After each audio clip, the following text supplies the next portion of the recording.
Ashi, Karami, Tori. This is a counter to Ashi, Karami, Shime. I'm not going to go into that technique because there's a separate video on that. If you'd like to see Ashi, Karami, Shime, you can look up Suigetsukan, Ashi, Karami, Shime, and watch that technique first. This is going to be the counter to that. So I'm assuming you already know that technique, and we're starting from there. I'm on my back because they're trying to apply this technique. They're sitting on top of me. They have their legs underneath mine. They're in full mount on top. Their legs are on the outside. I slide underneath mine. As I lift up to try to bridge and get them off me, they shoot their legs underneath me. I extend my legs to lock me down, and they're strangling me. Now I need to counter both, at least one of those legs and the strangle itself. Now it's going to depend how close someone is on the strangle, what I'm going to do. The ideal situation is always going to be don't wait until they've got the strangle on. But we also like to practice once the strangle's on, just for worst case scenario. Just like Momiji Hazushi, standing choke. Once I practice them already having it on and working my way out, I usually won't wait. I'll just kind of push the hands out of the way and go for the technique. But I'm going to do both variations in this case. What I end up needing to have, I'm going to do one side and then the other. This is one hand. I'll just do it this way. Here's the two hands reaching in to try to strangle me. The one on this side, I need to end up with my hand here and reaching over it to lock it in. Now, how do I get there? If the hands are reaching in, but they haven't crossed the center line yet, like they're coming down this way, but they haven't got their hands across each other, and it hasn't crossed my center line yet, I'm just going to reach up and grab one hand on either side and just pull the hand all the way down to the ground. I'm going to use the hand on the same side that's reaching on the bottom, and the other one will grab up higher. Just pull it straight down. From here, I'll reach across as far as I can and then strike the head.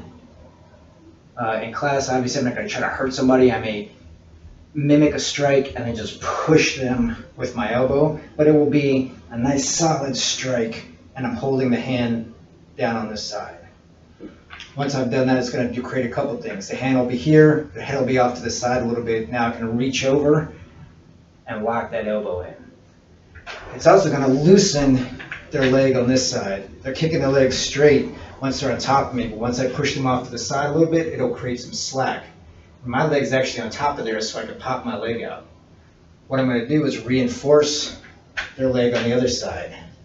It's nice and straight here. Once I push them to the other side, it'll even get tighter.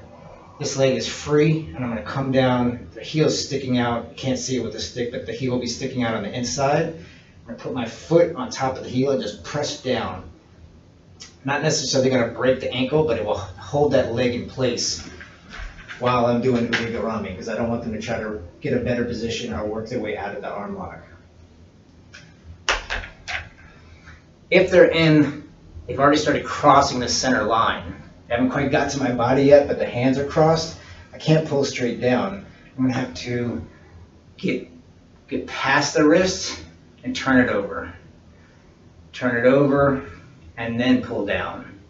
Once I'm here, I will turn the hand over and then strike, and then everything else is the same.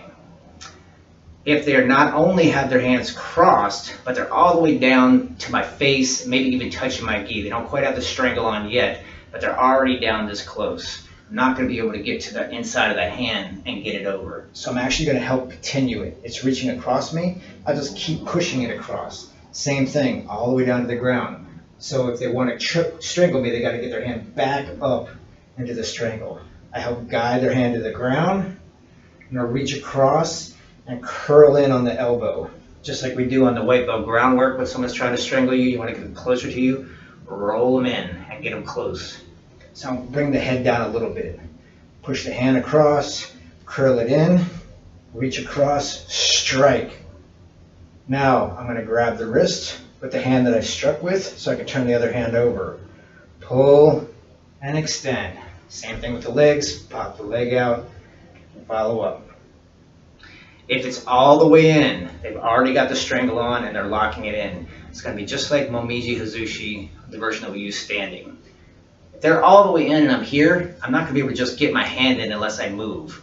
I need to step away from whichever hand is on top. This hand is reaching in over here on top, I need to step back so I can get some space and get my hand in there. I step back in and break the thumb. On the ground, I can't step back, but I can roll. I don't want to roll very far because I don't want to give them my back, and I'm not going to be able to roll very far if they've got my legs locked, but I need to at least shift my butt, shift and kind of turn my head to the side enough so I can get the hand between theirs. Get it in, protect, come back, break the thumb. Follow through with kotegesh, pushing with the hand that was protecting my neck. I'm breaking the thumb, it's going to pull the back of their hand away from me. I follow through, grab, pull, strike, over the top, lock it in. Again, the two things that I'm trying to do is get the arm lock, just like ude garami. There's a separate video on that. Essentially, I'm just holding the arm, reaching over, holding the wrist, reaching over the shoulder, grabbing my own arm. I need to get them off the center line though. In order to be able to do that, I'm doing that by striking the head and pushing them off. The striking the head and pushing them off center is also loosening their leg on the side that they're moving towards. Pop that leg off, push down on the heel, and then finish off with the lock. Again, to get out, I'll do the other side.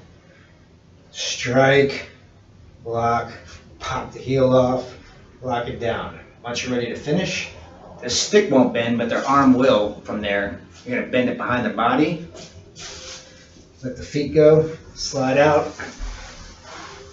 and get the arm locked behind their back. Ashi, Karami, Tori.